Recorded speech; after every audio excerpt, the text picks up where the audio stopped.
Welcome everyone to the NextGen community discussion. Really excited today to have so many folks on and some new faces as well. So if you have a chance, please hop on camera. We'd love to see your face, and we're going to do some interactive and engaging discussion here today. So why don't we hop right into first. I do want to have a quick reminder. So Retail Now 2024, we are going to be back in Vegas. Excited to be there. Registration is, I think, close to 50% ahead of pace over the last 3 years.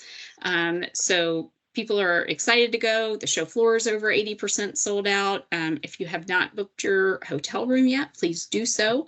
That said, if somebody calls you and says that they're going to book your hotel room, that is a scam. Don't do it. It's not us. I literally just answered an email about that just a moment before hopping onto this call. And if you haven't registered for the resellers on the call, we do have Bring One More codes for you. So you pay for your first registration and the second one is on us. And then for our vendors on the call, if you haven't gotten your booth space passes, let me know, but I think everybody should have those. So looking forward to a really great event there. And we are going to have a NextGen and W2W networking event on Monday evening. So more details to come around that. And then Jim, do you want to give a quick update on the NextGen Rising Stars?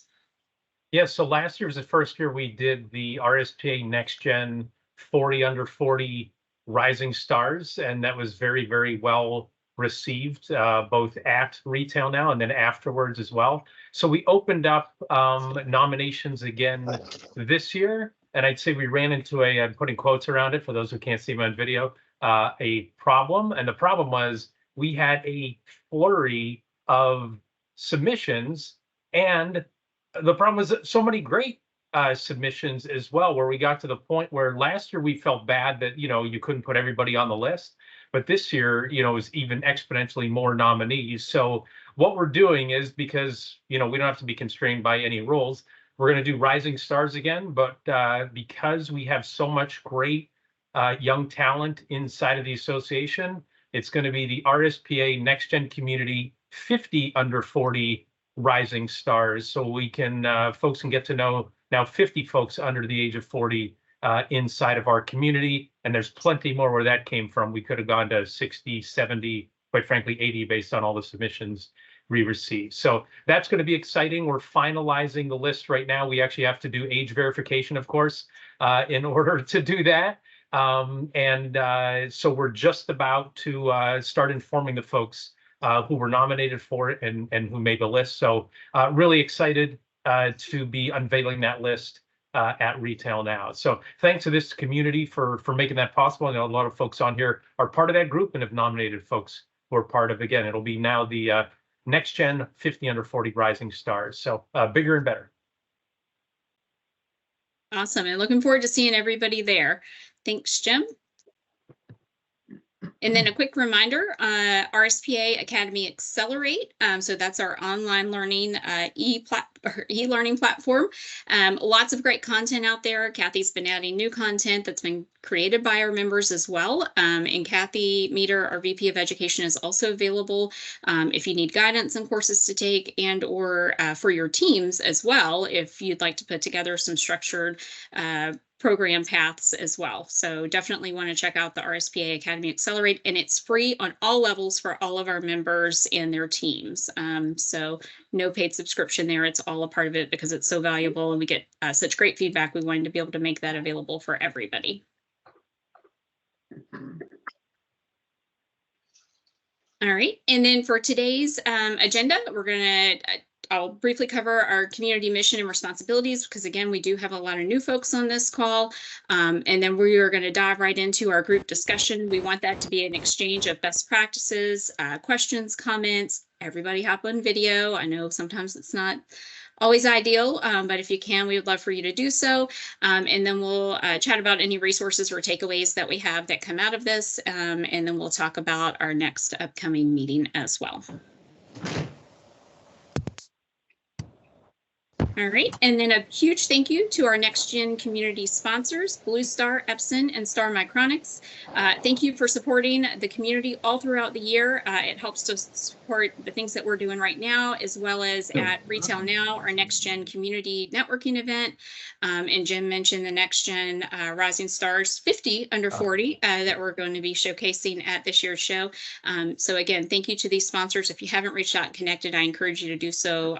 They certainly support this community. All right. And then RSPA community mission and responsibilities. And it sounds like somebody might not be on mute. Let me just take care of that. I'll try to find out who that is. Right. I think I got it. And mute them, not anything beyond that. So didn't want that to sound foreboding or threatening at all. So the mission of the NextGen community, next generation of future leaders, networking and sharing ideas and insights into the rapidly changing technology landscape, help members learn from each other's experiences and insights, foster business development opportunities for RSPA members, all in a vendor neutral atmosphere. We don't have any product pitches on here. It's okay to mention which company you're with and that sort of thing. But we're really going to dive into today's discussion. I know we talked to some of our committee members about this, and they actually created or came up with the topics for today's discussion. So really looking forward to it. All right, so why don't we dive right in? When we met as a committee, one of the things that we talked about is, with the NextGen community, we have a technology path forward view of the community, and then we also have our leadership path side of the community as well. So a lot of times we like to rotate or alternate the topics, and then also there's overlap between the two areas as well. And so what came out of that committee meeting was the group wanted to hear leadership paths. Like, what are your personal stories? How did you evolve from a career standpoint? And then also for the leaders that are on this call, and I know that we have several that have hopped on, what are the attributes that leaders are seeking in new hires today? So why don't we first, we'll start with the leadership pathways and sharing our personal stories of career evolution.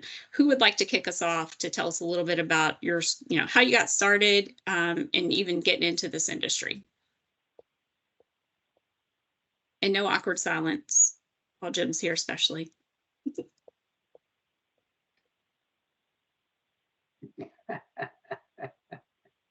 Michelle, Thomas, you want to kick start. us off? Oh, Thomas.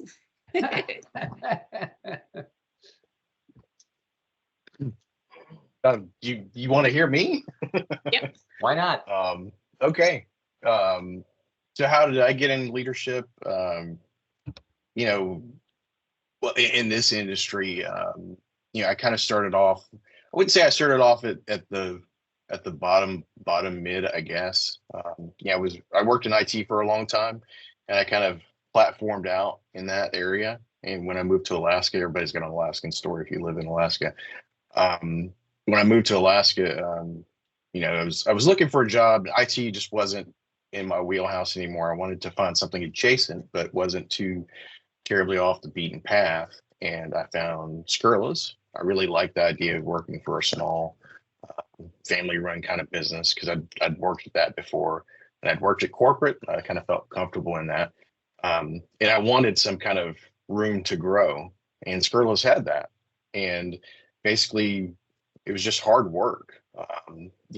Hard work. Just ultimately, I guess if you could boil it down into something that would fit on a call like this, is I actually cared about what I did. I cared about the company. I cared about what was going on. And sometimes that bled over into after hours and, weekends and other stuff. But yeah, it was really that I really cared about what was going on. And at some point, I got to be the top of the food chain. And it was just, then it still to this day, I still care about what goes on. I still care about our customers. I care about our employees. So hopefully that's not a big letdown. I didn't let out some trade secrets or whatever, but I think it's the passion and the actual caring about really what you're doing and who you're helping, really. Thank you for that, Thomas. And so when I mean, I wasn't let down by that at all. I mean, that's very encouraging to hear that, you care about your customers. It sounds like that's, been from the start. What attracted you, I'm just curious, most to working for a smaller organization? Because for some people that might be, I don't know, it's smaller, that's kind of a leap sometimes, and going to Alaska. So can you kind of tell us a little bit about that? So I thought that the corporate world was for me. I did it for a few years, and I really felt like I was more of a number than anything. I wasn't me. I was a number, somewhere in something. I was expendable. If you catch the John Rambo reference, I didn't really mean anything. People just didn't really care. It was all about revenues and dollars and kind of moving things forward or whatever. And I really grew disillusioned with it. I kind of had another pop culture moment. I saw Office Space. If anybody's ever seen Office Space, the lead character kind of grows disillusioned with corporate America, and he ends up, towards the end, he's end up working construction, and he's really enjoying just getting to live life and stuff like that. And I kind of did that. I went and worked on a golf course for 6 months on the beach, and it was interesting. But it really kind of led me back into like, this is kind of a waste. It's great for a little while to have the sabbatical, but it really was about the people. I missed the people. I missed working with people and actually helping people. It was the little connections that I made in the corporate world that, like, I missed those types of things. So working for a small business, I could do that every day, all day, every day. And you actually make a difference instead of, pushing a clock or a button somewhere. So as a leader now, though, how do you keep yourself in check to make sure that you don't lose that side of it, right? The caring and also, and I guess instilling that in your team as well, or conveying that to your team. Yeah, I pray about it a lot. That's one thing, but honestly, RSPA is one of the things that kind of helps keep me in check. It keeps me humble. It keeps me focused on, the future and what education is out there.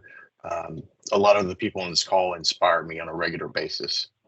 And it's that type of, inspiration that really kind of pushes me forward, that and change, because I feel like you just can't stay still. You have to always be running, and you have to, stay shoulder to shoulder with some people. But, something I'm kind of coming up with, nowadays, I feel like even that's not enough with how change is happening so quick, that you really shoulder to shoulder almost isn't good enough anymore. I'm not going to be as bold to say it's not good enough, but almost, maybe it's something to consider.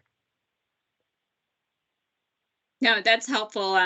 It made me, I'm looking at Michelle right now, but Michelle, correct me if I'm wrong. It's learn, unlearn, and relearn, right? You got to keep learning. Guaranteed. No choice. Learn from the past, but you got to unlearn some of that stuff and relearn new. And that's a revolving thing. It never stops, right? As a matter of fact, it's accelerating, right? Amen. It's a merry-go-round round that never ends, right? You never get off that ride. And like you said, sometimes it moves so fast you think you're going to fall off. You have to hold on for dear life. Absolutely. Who would like to, actually, Allie, I saw you pop on the camera for a minute. Do you mind sharing your story and career path? No, not at all. Hello, everyone. I'm Allie. I work at Custom Business Solutions, which is a technology company, obviously. We do hospitality, point of sale. I actually started at CBS about 12 years ago. I was just leaving Texas. I had moved to Texas to play soccer, and that didn't work out. Decided to come home. And when I got home, I was just looking for any job.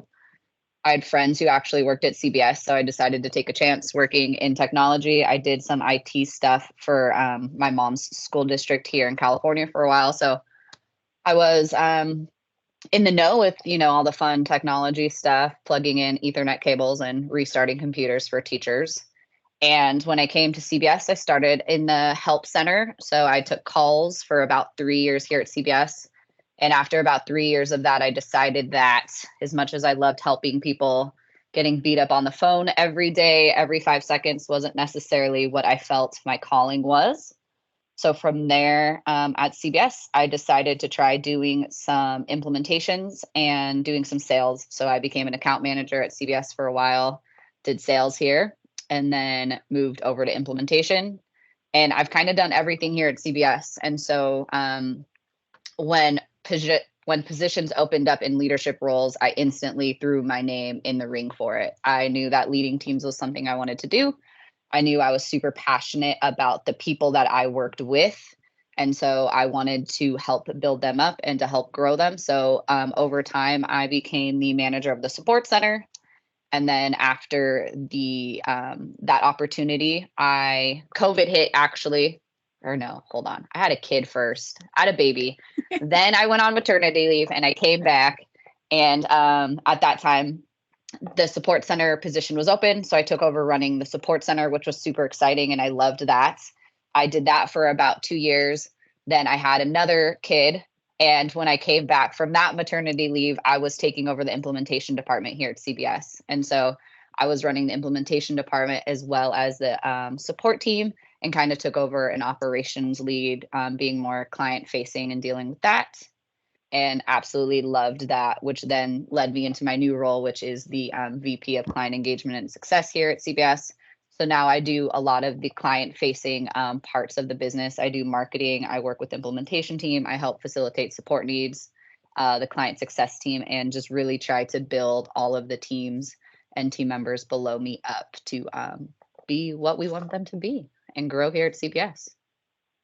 That was very long-winded. I apologize to everyone. No, don't apologize. That was fantastic. And so I love how you like you said, you started out in the help center and then you worked your way up, and then you were able to, add that, in terms of now it's come full circle, right? And you're leading all the teams who do all those things. Absolutely. Can you share with us a little bit about, because I know sometimes it can be a little bit, not challenging, but frightening maybe, to kind of throw your name in the hat, like you said, right? And keep pushing. Can you kind of talk about what that was like for you and kind of the mindset that you get into for that? Yeah. I mean, I've been really blessed here at CBS with leadership that has encouraged that from the top down, and has always kind of like just made comments, well, if you want to manage a team, why don't you try it? And so, they've always encouraged people to move into those roles. And so when those positions came available, just because I had the experience in the team, and I think it also helps when you get client feedback. I had a lot of our customers and clients who encouraged me as well. They always said it was so great working with you, and hearing that even from your clients as well as your team members and from your leadership is important. And so I kind of just got confidence through working with our customers and knowing that I knew what I was doing and leadership. And then I think for me, and this kind of goes back to like attributes, I'm a pretty competitive person, and I like to excel at things, and I don't like to not be good at stuff. And so that just always seemed like the next step for me was, as soon as I was able to get customers on the phone, calm down, and issues resolved, the next step for me was to help pour into the team below me to help build them up to do that as well. And so I think for me, like, that's just what has always kind of driven my leadership drive, is to just help the people around me be better. Thank you for that, Allie. Questions for Allie or others from the group that would like to share your path to where you are today?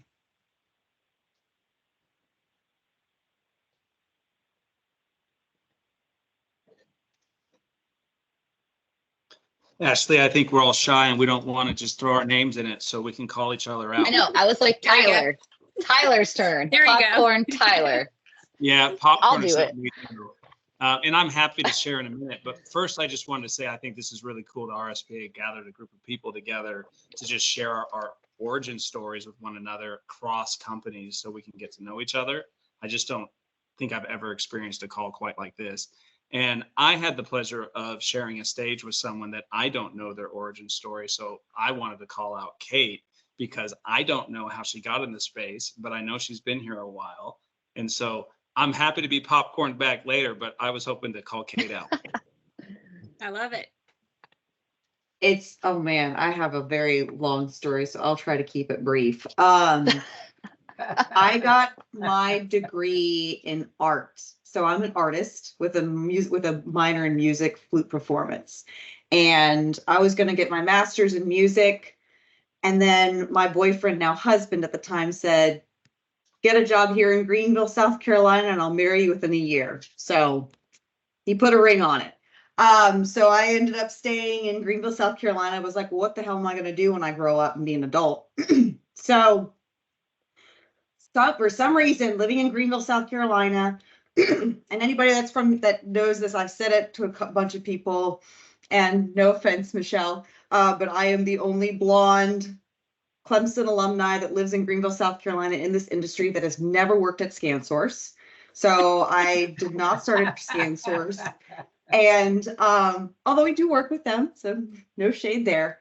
But yeah, I started very similar to Allie. I just was like, I found a company, I had a good vibe. It was National Service Center.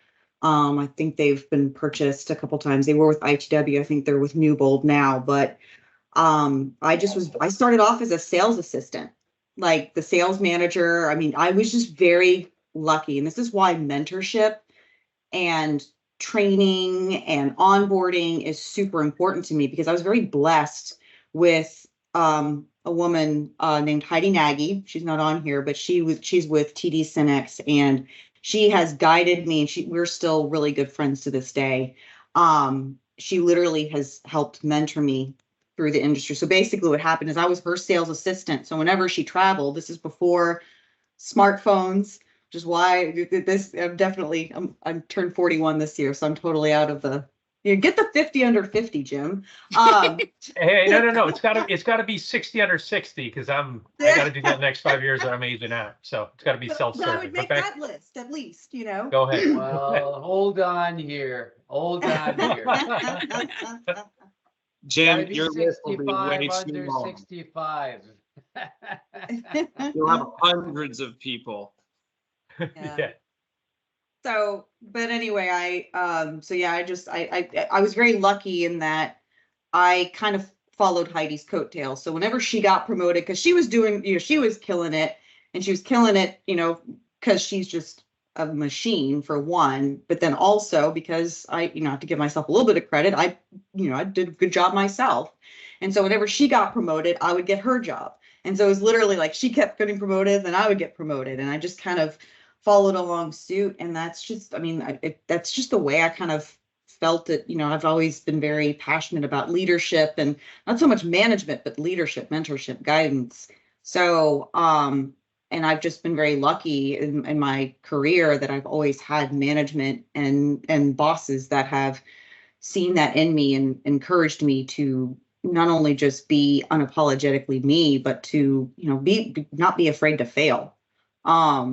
So, in a nutshell, I still remember when I first started in this channel industry, it took me like a full year to just understand what the heck my company that I worked for, NSC, did. It took me like a year to figure out what the channel is. And then I remember I had to train another sales assistant for one of the other sales reps.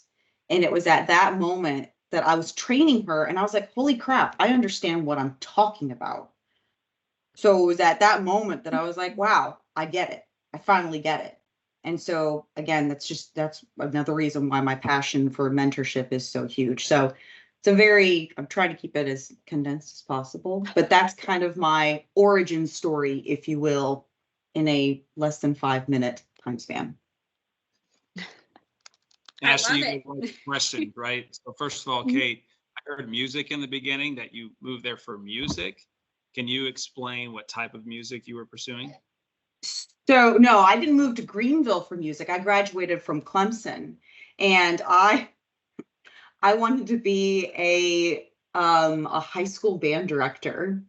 And so I was going to I wanted to be a conductor, basically. And so I was going to I was actually applying to master's programs in Memphis and Georgia. And I would have been, honestly, it's funny because the whole path, like I didn't know what the heck I was going to do. And I'm kind of glad that I got pushed in that direction. But I'm a band geek. Marching band has always been my passion. I love anything related to that. Obviously more into fitness now, but at the time I was really into DCI, which is Drum Corps International Marching Band. And I was drum major for the Clemson marching band for 4 years. Oh, I was in the band for 4 years, and 3 out of the 4 years I was drum major. So I loved conducting. Wow, that is fantastic. So I never knew that you and Heidi were connected. So Heidi and Yes. I always joke we're the Nagy girls. So we have to, she spells her slightly different. So we always get our annual photo when we're together. And my middle daughter is into band, so I love it. Nice. So along those lines, and you know, just the correlation with art and music and just connecting with people, and you mentioned mentorship a lot. So can you talk a little bit about now in this industry, you know, how you seek out maybe other folks to work with and mentor them, and how that might work, or maybe within your teams? I mean, you know, I'll use a young lady. She's not on here, so she's not here to defend herself. So I apologize. Like Claire from Retail Management Hero, RMH. I remember, what was it? My first Retail Now when I was with Star. Not my first Retail Now ever, but my first Retail Now with Star. Claire had been with, I think, her company like 2 weeks or something like that, or a month, or I don't know, something.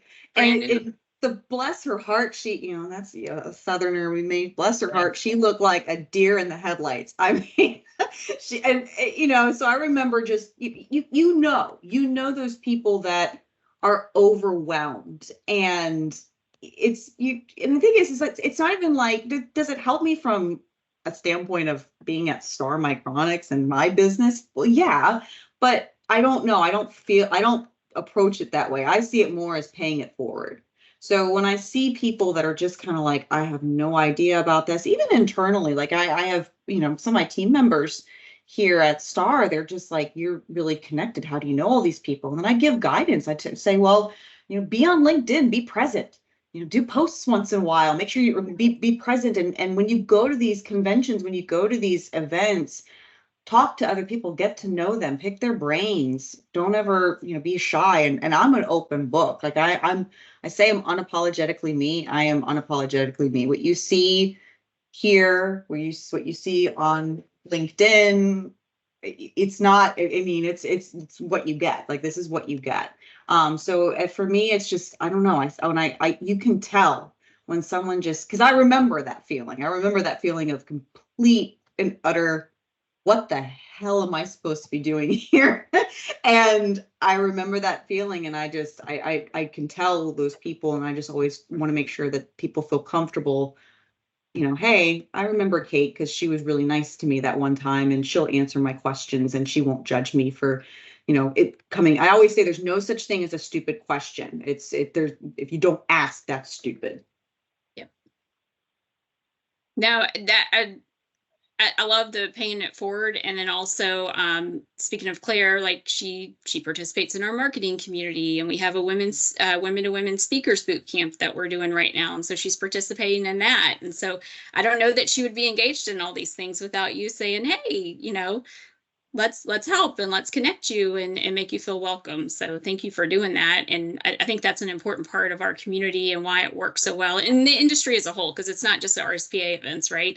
We all connect and interact and engage at all of the different things that we go to, or support each other and lift each other up. So that's fantastic. And I don't want to take full credit of Claire's coming up by any means. I just remember going and talking with her, with Kristen at the breakfast, and she's coming to her own. I mean, I see her, and she's very confident now. I see her, you know, so it's been fun to see her evolution just in the, oh my gosh, 1.5 years, almost 2 years that she's been with her company. So no, that's fantastic. Any other story, anybody you want to call out, Kate, since we're on that path? You know, I'm going to be honest with you. My screen just went out, so I'm literally just looking That's at the camera, and I can't see anybody. So I will defer to you, Ashley, to call someone out. Thank you for that. And actually, I am going to pivot a little bit because we want to cover two core topics today. And so the other that I mentioned was attributes that leaders seek in new hires. And so would like for some of the leaders on the call to be able to share, what are the attributes that you're seeking in leaders? Tyler, I know you spoke for just a moment and then you passed the ball to Kate. So do you want to share with the group your path and then also maybe some of the attributes that you are seeking in new hires? Because I know your company is growing quite a bit. Sure. And Kate, thank you for sharing. I enjoyed that and being a team player. And for everybody, Kate is into fitness. So I did seek her and she gave me a diet plan. So if I look a little more fit at the show, you can point towards Kate for helping me get there. I just want to give that little shout out. And I liked both of these topics today because when you said, what is your leadership path? Mine's challenging because I formed my business at 23 and I've been the leader for close to 15 years now. And so it's not just the origin of how I got there, but really once you become a leader, what is your path as a leader? Because there are so many different seasons of leadership and how you lead, and you grow from a team of 1 to 2 to 6 and this department to that department up to a senior leader, then a VP or a director. And I've really found that my journey has evolved from being a leader, but to the type of leader that I am today. And so I'll give a quick origin. I was somebody that goes to the attributes. I wanted to be effective. I wanted things to be efficient. So everywhere that I worked, I ended up getting fired from the 3 locations because things didn't make sense. And I would challenge them and said, why aren't we doing this? And it was all in the restaurant space. And I said, we should do these things and we should do that. It just wasn't well received. So I found that working for myself was allowing me to cultivate, my vision of how things could operate. And once I did that, then you're just on your own. And those of us that are here as entrepreneurs, it's scary when you're starting something from the very beginning because you don't know how to be a leader. And when you have a development career where you worked for someone and you had a mentor and you got to go to the next level, you were constantly seeing example of someone in front of you. And that's just not something that I got to experience. So as I look for attributes of leaders today, I look for someone who wants to challenge the status quo, someone who can think outside of the box, someone who wants things to be more efficient, wants things to be more effective. And those are the attributes I look to gravitate towards, because while they can disrupt inside of our business because we think something is working well, it gives us additional insights. So as we've hired 47 people, we run EOS, we're looking for those who have a voice, who are willing to speak or want to speak. And we look through that through our interview process of just how they carry themselves and how they talk about their life outside of work and their work history and how they grew in the role that they were. Sometimes they give feedback that's really powerful when they feel like they didn't have a voice. And we said, how did you solve problems at your old business? Who did you work with to solve those problems? Did they respond to those solutions? How many were implemented? And I think that helps us see the attributes of their determination. And that is an attribute I would look for in any leadership level substantially. And then I would simply add, before I pass it on, because I'm trying to throw a lot in a few minutes here, is when it comes to our evolution as individuals, it is about the mentorships. It's about what Michelle said. It's about unlearning and relearning. I think it's really important. And I'm constantly learning. I am not the person I was 2 months ago, 4 months ago, 6 months ago, a year ago, 2 years ago, and especially 14 years ago. And I'm constantly seeking mentorship from absolutely everybody and anybody. And everybody here has been helpful that I've been able to connect with. Jim, our interview was amazing. I learned a lot from that. I had a good chat with Michelle and Thomas. I'd encourage everybody to learn within your organization, learn outside of your organization. And I'll admit, I scroll Instagram, but I literally scroll quotes of great motivational quotes, theories, and they just help my own thoughts cultivate. One of the questions recently that came up is, who are you learning from? The answer is everybody. I can learn from a janitor as much as I can learn from Jim Roddy, who I don't want to call him a janitor there. Sorry, Jim. But I was trying to give a big spectrum. And so that's all I have to say on the subject. Thank you for that, Tyler. Janitor Jim. I like that. Hey, believe me, I've mopped a lot of floors, taken out a lot of garbage, still do today. Got to do it. Well, Jim, I was thinking about your basketball history when I was thinking janitor and Jim. Well, that's how those connected. Swept a lot of floors back in those days, that's for sure.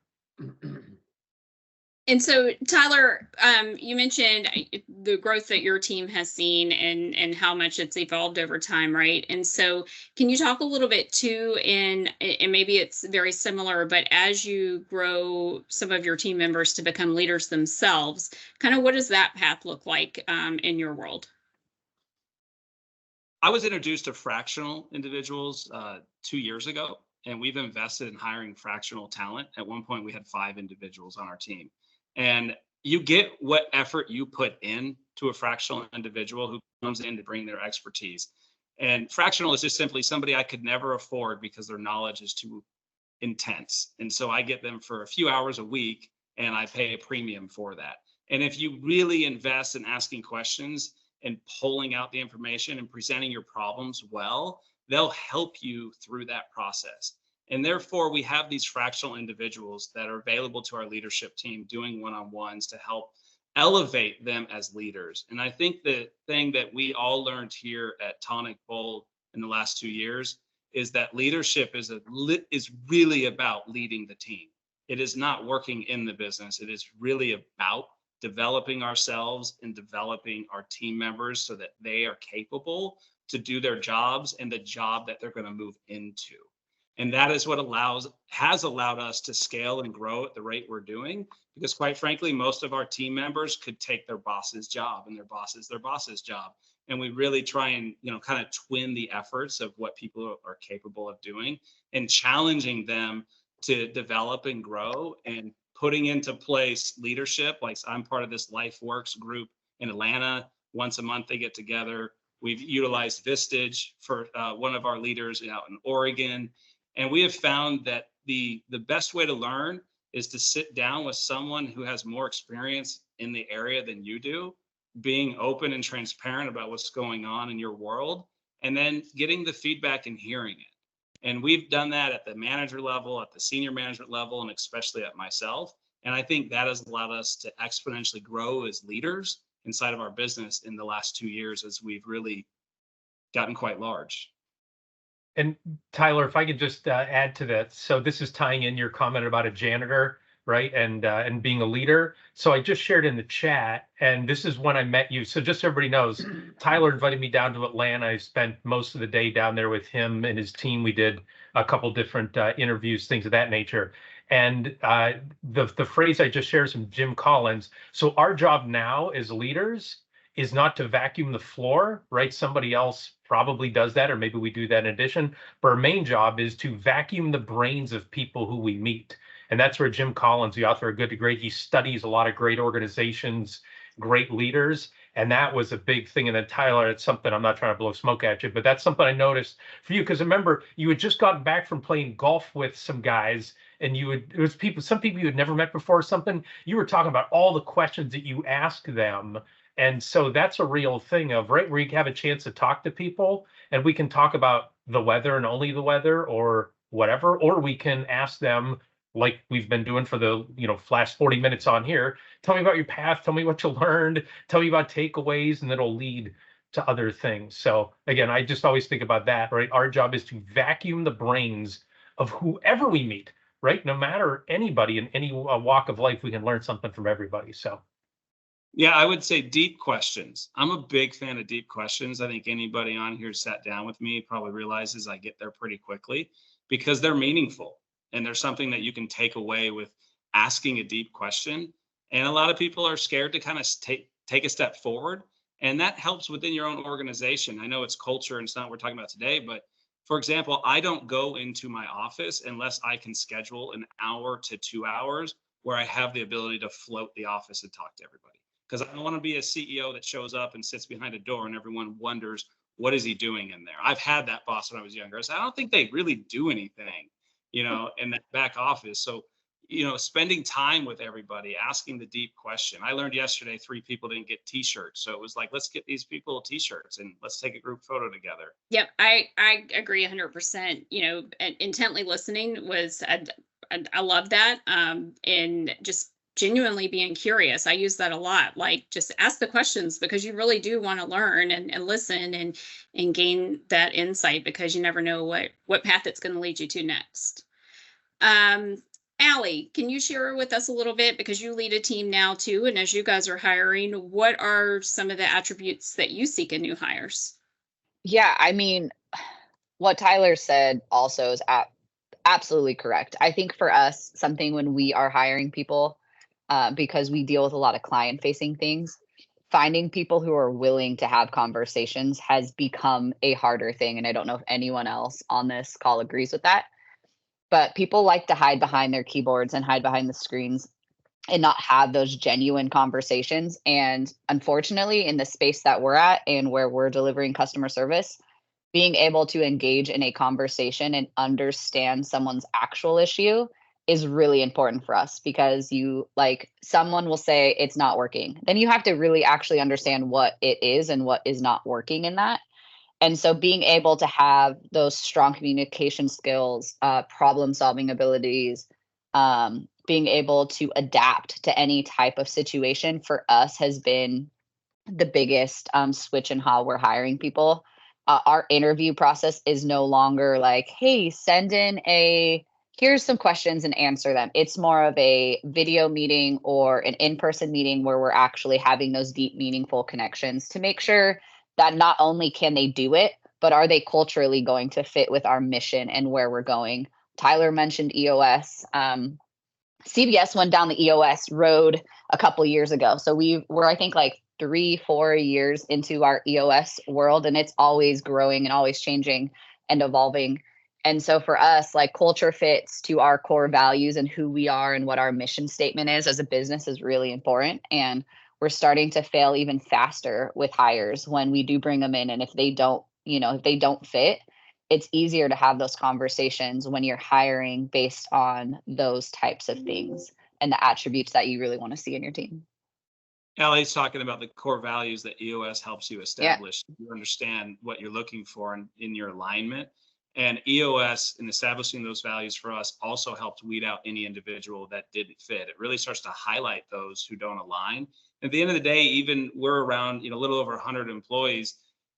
There's just how many billions of people in the world. And we really do believe that you should build your company with those who share your core values, because you can find them and they can perform the work. So I'm glad you're running EOS, Allie. That's fantastic.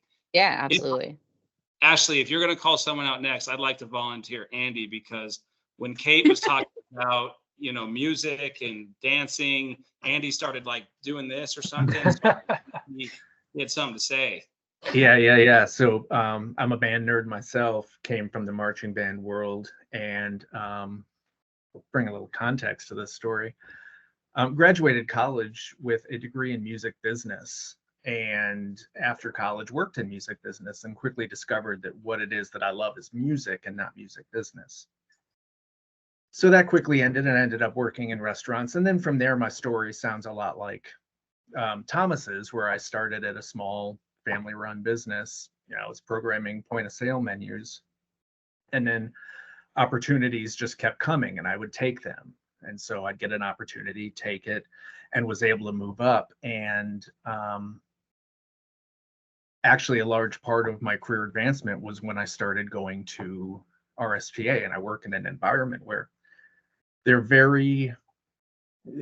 willing to push you, and you're going to get the opportunities, and it's encouraged. And so that's what I always try and do, is to develop people and encourage them to take the next step and not be afraid.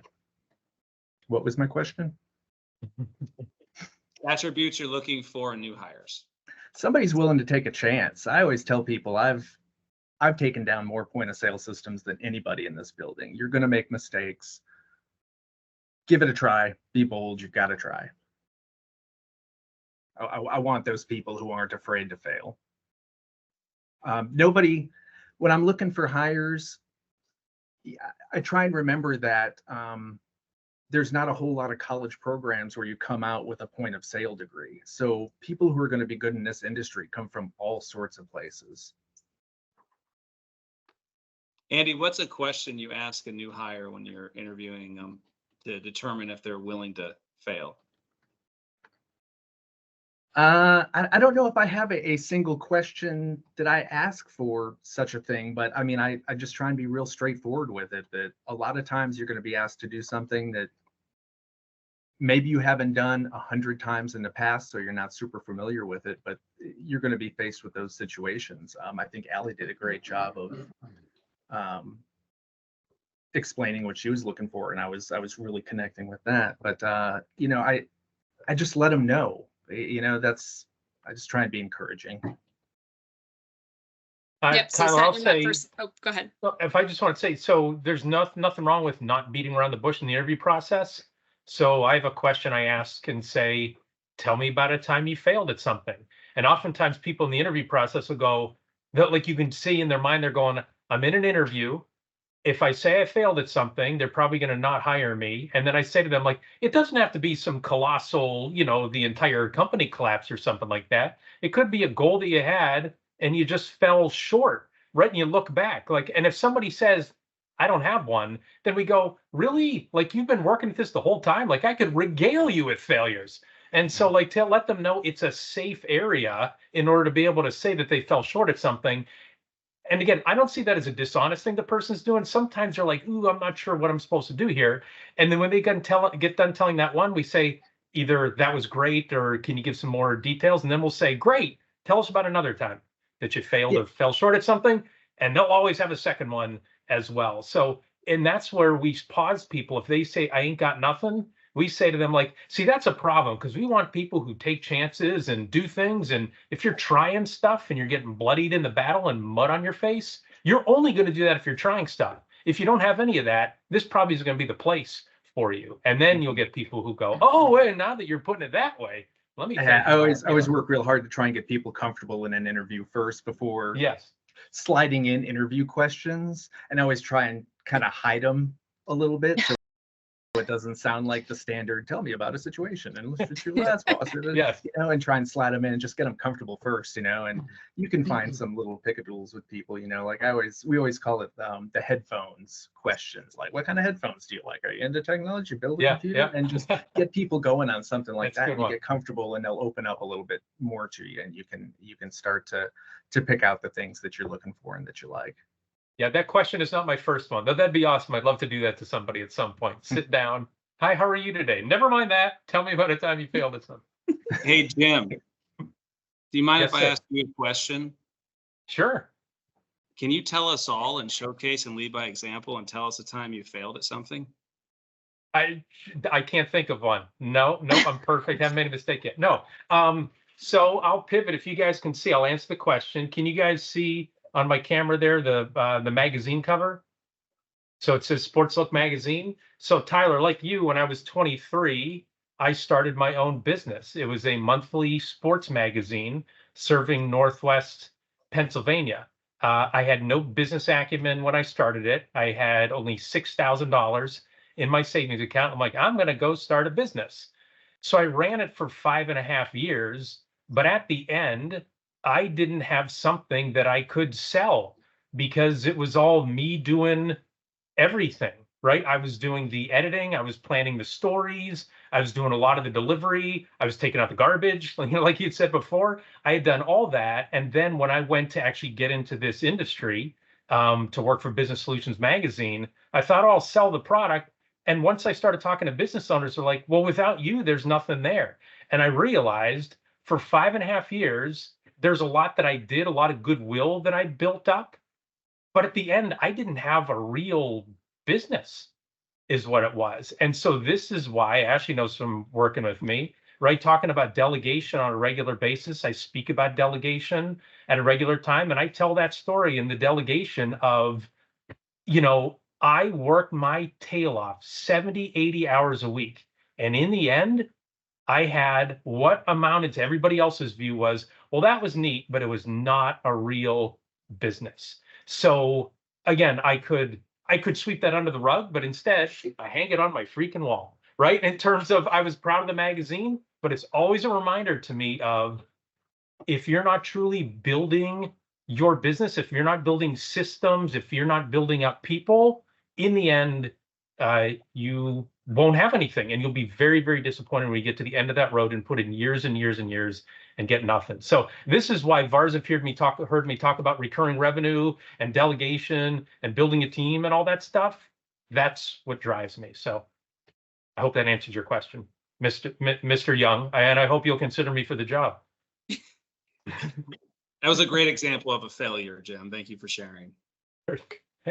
Thank you, sir. Thank you, Jim. Thank you, Tyler. Michelle. I gotta step in here.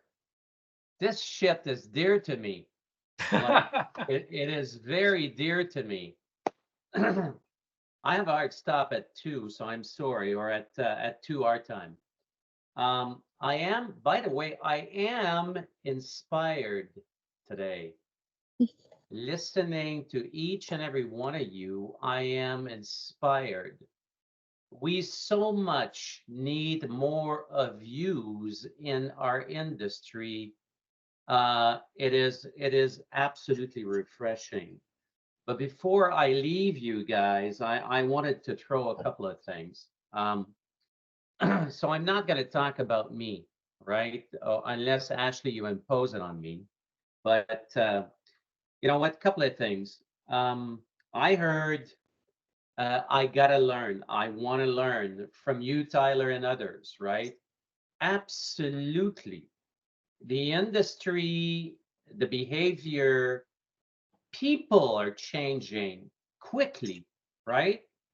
What worked yesterday is not going to work tomorrow, right? So absolutely elevating people. Some of you have said, I think, Ali, you were the one that started it. Like, I want to elevate people. That's my journey.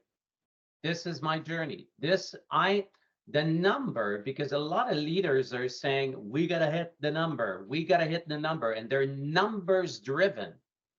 Numbers are relevant. Number is the result of your good leadership and mentoring. If you don't mentor properly and you're not a good leader, the number is not going to be there, right? I'm into my 8th record year at Blue Star, and the industry has changed, right? So we have moved this company from 60 million bucks in Canada to 260 million in 7 years, right? I am not really talking often about the number. The number is there. Boom, it is there, right? So I'll bridge into the attributes that I'm looking for. I think maybe you again, Tyler, or maybe it's Andy that said it. I do not have interviews anymore.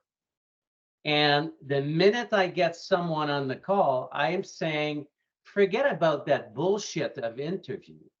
We're not going to have an interview. We're going to have a dialogue.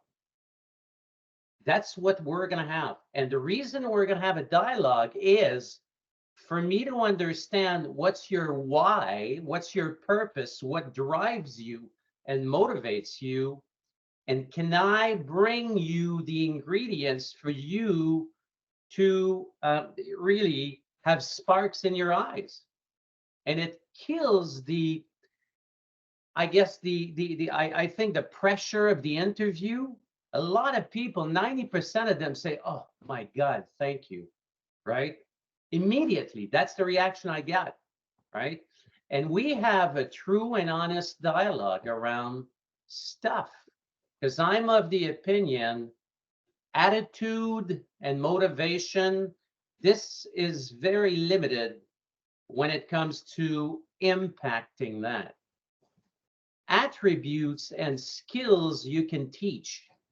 But if the attitude is not there, if the willingness and the why does not align the purpose with what you're trying to achieve, you're not going to succeed. It's not going to work, right?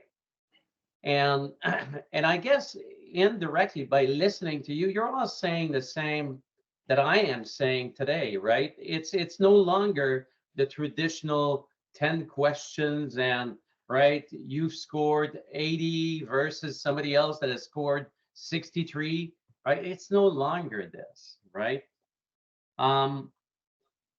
Quotes. Someone's mentioned quotes. And Tyler, you mentioned that you're inspired by quotes. A true story.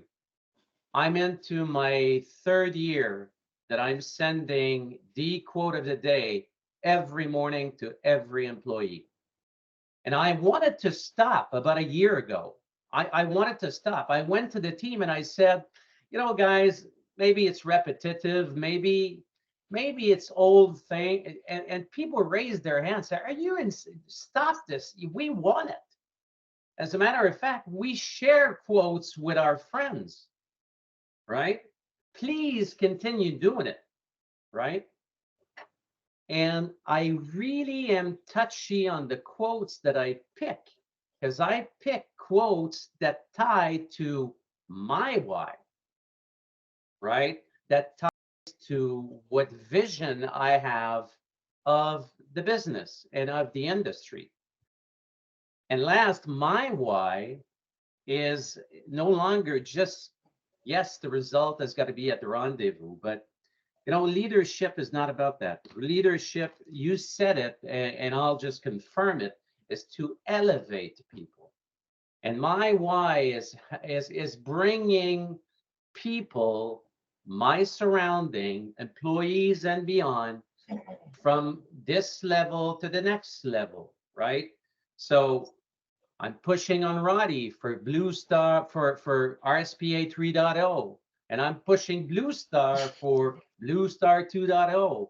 Why? Because, you know, we all said it. The environment is changing. That's my purpose.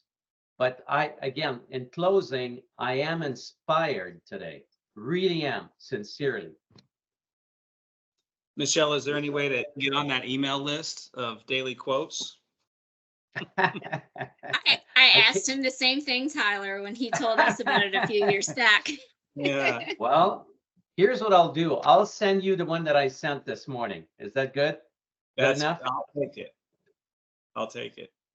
My pleasure. And there'll be an application to work at Blue Star in there as well. That's how you get on the list. Work at Blue A Star. link to apply. Yeah. Again, thank you for your generosity and sharing this stuff. But I truly am inspired, because we need the next gen leadership. We need the next gen people. Sitting at the board level with Jim and Ashley and others, we are talking about what's the future, right? And you are the future. So thank you. Thank you, Michelle, and I echo everything. By the Michelle way, said. I'm a musician also, because Yes. you see in the mirror in the back, I play that stuff, right? All right. And that's Well, it. I just realized we are at 2 p.m. Eastern. So I thank you, everybody, for spending time with us today. I hope you found this to be of good value. I know I did learn lots of new things about folks in the industry, and just I'm along with Michelle. I'm always inspired and encouraged and ready to learn more. Again, a big thank you to our sponsors, Blue Star, Epson, and Star Micronics, for sponsoring the community. And then our next meeting for the Next Gen community is going to be Monday, July 29th from 5 to 6:30 p.m. in Las Vegas at Retail Now.